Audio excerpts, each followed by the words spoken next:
இயேசுவிலே பிரியமான சகோதர சகோதரிகளே, உங்கள் எல்லோருக்கும் ஆண்டவராகிய இயேசு கிறிஸ்துவின் பெயரால் காலை வணக்கங்கள் மற்றும் வாழ்த்துக்கள். நான் உங்கள் அகஸ்டின் வேதியன். இன்று மார்ச் மாதம் 28ஆம் தேதி 2025ஆம் ஆண்டு. ஆண்டவரின் மடியில் 5 நிமிடங்கள். அற்புதமான ஒரு பாடல், மிக அற்புதமான பாடல்.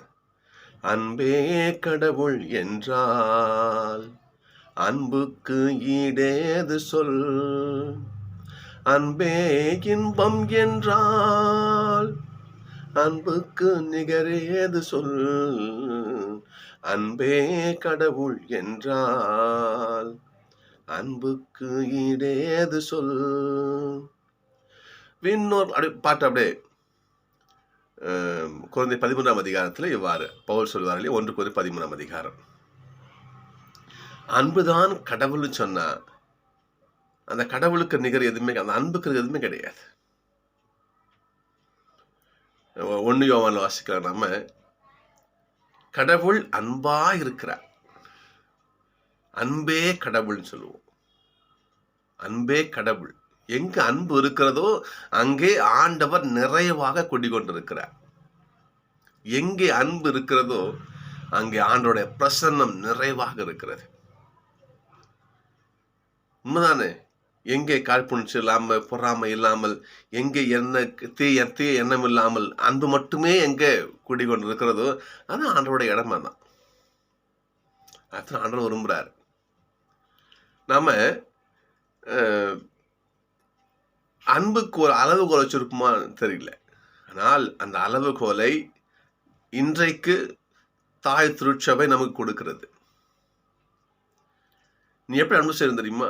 அன்புக்கு அளவுகோல் தெரியுமா? நீ உன் மீது அன்பு காட்டுவது போல. எவன் ஒருவனும் தனக்குத்தானே தீங்கு செய்து கொள்வானா? நான் இருக்கிறேன், நான் என்னையே காயப்படுத்திக் கொள்வேனா? நான் என்னையே இழிவுபடுத்திக் கொள்வேனா? நான் என்னையே அசிங்கப்படுத்திக் கொள்வேன். எவ்வளோ அழகாக ட்ரெஸ் பண்ணுவேன், நான் எவ்வளோ என்ன அழகாக பார்த்துப்பேன், எவ்வளோ அழகாக மேக்கப் பண்ணிக்குவேன், எப்படி என்னை எவ்வளோ அழகாக மற்றவங்களை எக்ஸ்போஸ் பண்ணுவேன் நான் எல்லாருக்கும். அப்போ நான் என்னை எப்படியெல்லாம் நானே என்னை தாங்கிக் கொள்கிறேனோ, நான் எப்படியெல்லாம் என்னை நான் நேசிக்கிறேனோ அதை போல பிறரையும் நேசி. அன்பின் அளவுகோல். நீ உன்னை எப்படி பார்த்துருக்கிற? உன் மேல சின்ன துரும்பு உன் மேல பட்டு நீ விட்டுருவியா? நீ விட்டுருவியா? விடமாட்டல்ல. அதே போல பிறரையும் அந்த அணு அளவு துன்பம் இல்லாமல் எப்படி உன்னை நீ பராமரித்துக் கொள்கிறாயோ, உன்னை நீ பாதுகாத்துக் கொள்கிறாயோ, உன்னை நீயே உன் அன்பு செலுத்திக் கொள்கிறாயோ, அதை போல என்ன பண்ணு? பிறரையும் அன்பு செய். அன்பின் அளவுகோல். அந்த அன்பு எங்க இருக்கணும்? ஆண்டவரை அன்பு செய், மற்றவரை அன்பு செய், வேற ஒன்றும் வேண்டாம். மொத்த விவரியும் சொல்றது தான், அன்பு செய். அற்புதமான கேள்வி என்ன பண்றாரு? ஒரு மரபு அறிஞர் வந்து கேட்கிறாரு. யூத ராபிகள் பிரகாரம் நிறைய சட்டங்கள் உண்டு. செய்யக்கூடாது அப்படின்னு யூத ராபிகள் அந்த மிஷ்னா நூலில் 365 சட்டங்களுக்கு தான். இது செய்யக்கூடாது அப்படின்னு சொல்லிட்டு 365 சட்டங்களுக்கு தான். 365. இதை செய்யணும் அப்படின்னு 248 சட்டங்கள் இருக்குதான். இதெல்லாம் செய்யணும் 248, இதெல்லாம் செய்யக்கூடாது 365. ஆக மொத்தம் 613 சட்டங்கள் இருக்குது. இவ்வளோ சட்டங்கள், இதில் எது முதன்மையான கட்டளை எது என்று அந்த மறைநூல் அறிஞருக்கே டவுட்டு. சட்டம் நிறையா இருக்குது, இதில் முதன்மையான கட்டளை எது ஆண்டவரை ஏசப்படுறது கேட்க பாருங்க. ஏசப்பட பதில் பாருங்க பார்ப்போம். பழைய ஏற்பாட்டிலே இன்னச்சட்டம் 10ஆம் அதிகாரத்தில் என்ன பண்றாரு? ஏசப்பா அங்கேருந்து ஒரு பகுதி பிச்சு எடுத்துக்கிறார். இன்னச்சட்டம் 10:12, 30:6, 30 அதில் ஒரு பகுதியை பிச்சு எடுத்துக்கிட்டாரு. லேவியராகமத்தில் 19:18 அதில் ஒரு பகுதி பிச்சு 3 இந்த எல்லாத்தையும் ஒன்றா கலந்து எல்லாவற்றிற்கும் மேலாக கடவுளை அன்பு செய். ஒன்று, உன்னை நீ எப்படியெல்லாம் அன்பு செய்யறியோ அது போல பிறரை அன்பு செய். அவ்வளவுதான். போ. சொல்றாரு நீ இதை கடைபிடிப்பதால் இறை ஆட்சிக்கு தொலைவில் நீ கிடையாது. அந்த நபருக்கு சொல்ற ஒரு ஆசீர்வாதத்தை கொடுக்கிற. ஒருவன் எல்லாவற்றிற்கும் மேலாக எனக்கு ஆண்டவர் தான், அவருடைய திருப்பாதம் தான் என ஆண்டவரை நேசிக்கிறவனுக்கு அதற்கு அடுத்தபடியாக அதற்கு இணையாக கடவுளை எவ்வாறு நான் நேசிக்கிறோம் அதற்கு இணையான சட்டம், எல்லாரையும் அன்பு செய். இப்படி அன்புதான் தன் வாழ்க்கை என்று கொண்டிருக்கிற ஒருவனுக்கு என்ன குறை இருக்க போகிற சொல்லுங்க பாப்போம். ஏசப்பா அன்றைக்கு நமக்கு சொல்லுவாரு, நீயும் அகஸ்டின், நீயும் இறையாட்சிக்கு தூரமா இல்லை. யாரும் நம்மளை பேர சொல்லுவாரு, மகனே நீ இறையாட்சிக்கு தூரமா இல்லை. மத்திய 7ஆம் அதிகாரத்துல 7:12 பாருங்க, பொன் விதி.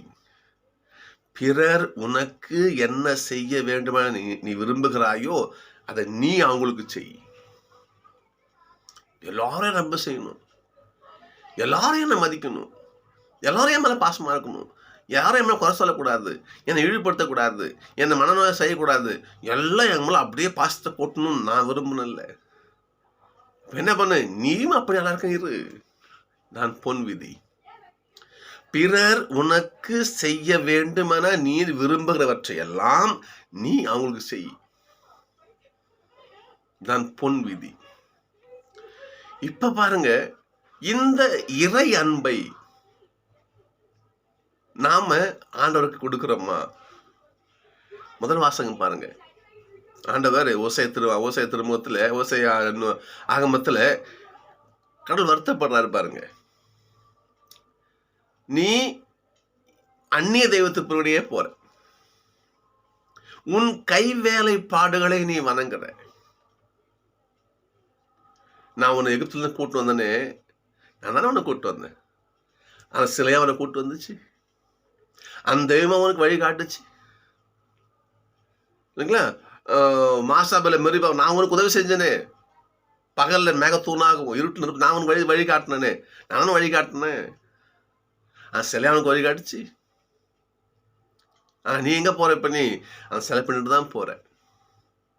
உன் கைவேலைப்பாடையாகி அந்த சிலைங்க பின்னாடி தான் நீ போய் அன்னி வழிபாடு செலுத்துற ஒழிய உண்மையான கடவுளாக என்ன பண்ண நீ தூக்கி போட்டுட்ட. என்ன நீ தூக்கி போட்டுட்ட.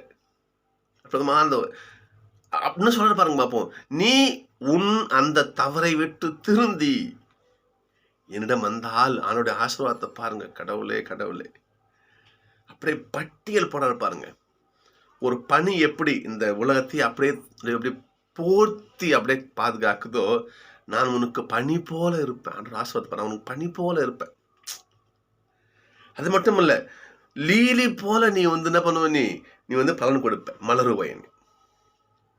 லெபனானுடைய மரம் போல வலிமையா இருப்ப, மனம் பரப்புவ, நிழல்ல குடியிருப்ப, திராட்சை செடி கொடி போல, கோதுமை போல செழித்து வளருவ, செழித்து நீ வளருவ. இன்னும் பாருங்க பார்ப்போம் இல்லையா? நான் உன்னிடத்துல அக்கறை கொள்வேன், என் கடனை உள்ளத்தை மாத்திக்குவேன், உனக்கு மீட்பு விடுதலை கொடுப்பேன். சொல்றாரு, நீ என் மீது அன்பு கொண்டிருந்தால் இவை அனைத்தும் உனக்கு நான் கொடுப்பேன் என்று ஆண்டவர் வாக்குறுதி கொடுக்கிறார். இன்றைக்கு சகோதரர்களே, இந்த தவக்காலத்திலே நாம் எந்த நிலையிலாவது ஆண்டவரை விட்டு விலகி போயிருக்குமா? சிந்திச்சு பார்ப்போம். ஆண்டவர் அண்டி போக முயற்சி செய்வோம். இன்னைக்கு திருப்பாடல பாருங்க, இன்னைக்கு 81 அற்புதமான திருப்பாடல். இன்னைக்கு பல்லவியை பாருங்களேன். உன் கடவுளாகி ஆண்டவர் நானே சொல்றாரு. என் மக்களே எனக்கு செவி கொடுங்கள். உன் கடவுள் நான் தான், எனக்கு செவி கொடுங்க. ஏன் சொல்றாருன்னா, நீ என்ன பண்ற, நீ வேற்று தெய்வத்தை தான் வழிபடுற, வேற சாமி முன்னாடி போற, எனக்கு நீ செவி கொடுக்க மாட்ற, என்னை நீ தொழ மறுக்கிற. என்ன பண்ற, என்னை தொழ மறுக்கிற. எனவே என் பிள்ளைகளே, என் மக்களே, நீங்க என்ன பண்ணுங்க? என்னை உண்மையா நேசிங்க. என்னை எப்படி நேசிக்கிறாயோ அதே போல அதற்கு இணையாக மக்கள் பிறரையும் நேசிங்க. அப்படி செய்தால் நாம் இறையாட்சிக்கு தூரத்தில் இல்லவே இல்லை என்று ஆண்டவர் நமக்கு இன்னைக்கு சொல்றார். சகோதரர்களே, நான் நிறைய தடவை பார்த்துருக்கிறேன். வேதியராக பணியாற்றிய காலத்துல கூட நம்முடைய கிறிஸ்துவ மக்களை அது இல்லைன்னு சொல்ல முடியாது. அது நான் மறுப்பேன். ஒரு சிலர் இந்த மந்திரிக்கிறது, பிறகு கோயிலுக்கு போய் அதெல்லாம் உண்டுதான், செய்யறாங்க. சில கோயில்களுக்கு போனா என்ன பண்ணாங்க, கயிறு மந்திரிச்சு கட்டுறது, நிறைய விஷயங்கள் அது கடவுளுக்கு மிக வருத்தத்தை கொடுக்கும். சகோதரர்களே, மாற்றிக்கொள்வோம். நம்முடைய கற்பாறை, நம்முடைய கற்பாறை, என்னுடைய மீட்பு, என்னுடைய அரண், என்னுடைய சொத்து, என்னுடைய பொக்கிஷம், என்னுடைய ஆண்டவர்.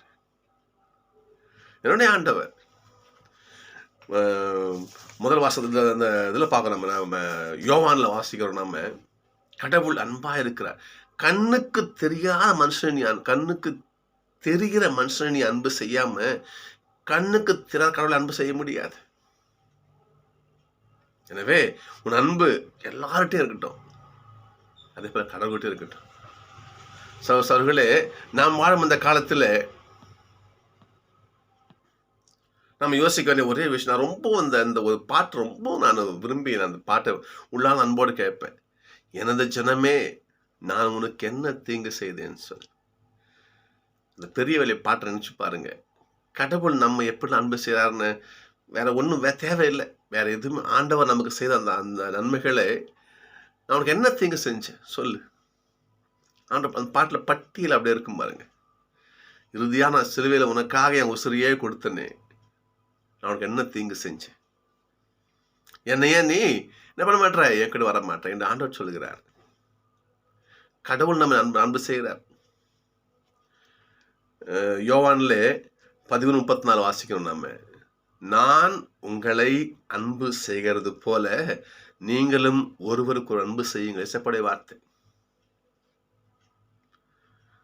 கடவுள் நம்ம அன்பு செய்கிறாரு, நாம அவர் அன்பு செய்யறோமா, அதை எல்லாரும் நேசிக்கிறோமா? நேசித்தால் மகிழ்ச்சி, இல்லை என்றால் மனம் மாறுவோம். இது மனம் மாற்றத்தின் காலம். இன்றைய வாசகம் இது நம்ம அழைக்கிறது. நம்மளை கடவுளை அன்பு செய்யுங்க, எல்லாரும் அன்பு செய்யுங்க. அவ்வாறு வாழ்ந்தால் நாம் இறையாட்சியின் பிள்ளைகள். சகோதரர்களே, முழுமையாக அதுக்கு பாருங்க பார்ப்போம். பழைய இணையசட்ட நூலை பாருங்க பார்ப்போம். முழு இதயத்தோடு, முழு அறிவோடு, முழு ஆற்றலோடு அன்பு செய்யணுமா? ஏங்க அந்த முழுத்தையும் பைபிளில் போட்டிருக்காங்க? யோசிச்சு பாருங்க பார்ப்போம். எனக்கு யோசிச்சிருக்கீங்களா? சில பேர் என்ன பண்ணுவாங்க, இந்த இதயம் என்பது உணர்ச்சியின் இடம்.